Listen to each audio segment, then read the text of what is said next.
With us now is New York Times investigative reporter David Fahrenthold, who is behind that reporting. David, it's great seeing you. I thank you for being with us this morning. What prompted Musk to get involved in this race? Well, Musk himself has talked about culture war issues. He feels the left is too woke. He's worried about, cultural changes in the U.S. What we wanted to do was look and see, is there a direct connection between Trump's fortunes and Musk's power in a potential second Trump administration and Musk's own pocketbook? Like, is he going to get richer? Is he going to have, is his business going to do better if he gets this power? And to us, the answer seemed to be, look, he has a lot of power now, and he does a lot of business with the federal government. But one of the few limits on his power are these federal agencies that regulate, how does, the safety precautions at Tesla, the launches at SpaceX. And if Trump gets his way and Musk gets this job, soon Musk will be basically regulating the regulators. He'll oversee the people who are supposed to be overseeing him. So he'll have this power to sort of short circuit, if he wanted, the agencies that are sort of holding him in check and holding him to account now. Yeah, that's so interesting because, this is, I think, probably still the richest man on the planet who has all kinds of different companies and, tens of thousands, maybe hundreds of thousands of employees. How many of Musk's companies have submitted bids for government contracts?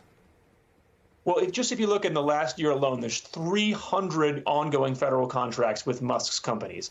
That's everything from SpaceX is a huge vendor to NASA and the Department of Defense. Basically, it controls when NASA launches satellites. It launches the Defense Department's spy satellites. And then you see things like Starlink, a part of SpaceX, the satellite communications company. They have contracts with all kinds of government agencies to link up far-flung embassies and other things with the U.S.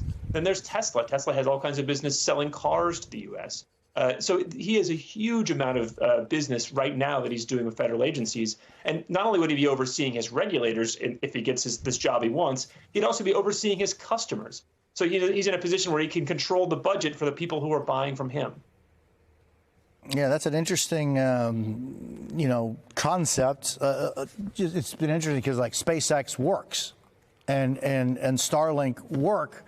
And, when you have Boeing that hasn't been able to bring down those two astronauts, it's SpaceX that's going to have to do that for them. How big do you think of a conflict of interest would it be if he were to have a role in a new Trump administration?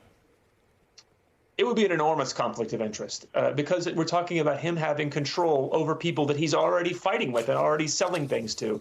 On the regulatory side, he's somebody who's already fighting with, the FAA, the FTC, the OSHA, the workplace safety regulators, the Securities and Exchange Commission. He's got ongoing feuds and there's ongoing investigations with a number of federal agencies. But their job is to stand, not to favor one side or the other, to favor one party or the other, but just to sort of enforce the rules. And all of a sudden, you're going to have the guy they're supposed to be watching over them with the power to recommend cuts in their budget if they do something he doesn't like. That, to me, seems like it has a huge potential for Musk to use this government power, this power to create efficiency in the government to serve his own interests by helping people who buy things from him and hurting those who stand in his way. And then what is this whole thing that he's doing with the $1 million to some of the people who register for his PAC? What is that? So obviously Musk has gone all in for Trump, and he's focused particularly in the state of Pennsylvania, obviously seeing the same things that you and I do, that Pennsylvania is going to be a really key state. So what he said is if you sign up on this petition that says I support the First Amendment and the Second Amendment, it serves as kind of a gateway to signing up for emails and other things from his PAC. That he'll give you, well, he won't give you, he'll lottery off $1 million every day to somebody who has signed that petition. And it seems like he's given it out a couple times already. We've talked to folks who say that is borderline, that is stretching the boundaries of campaign finance law. It may be legal because he's not paying you to vote. He's just paying you to sign a petition.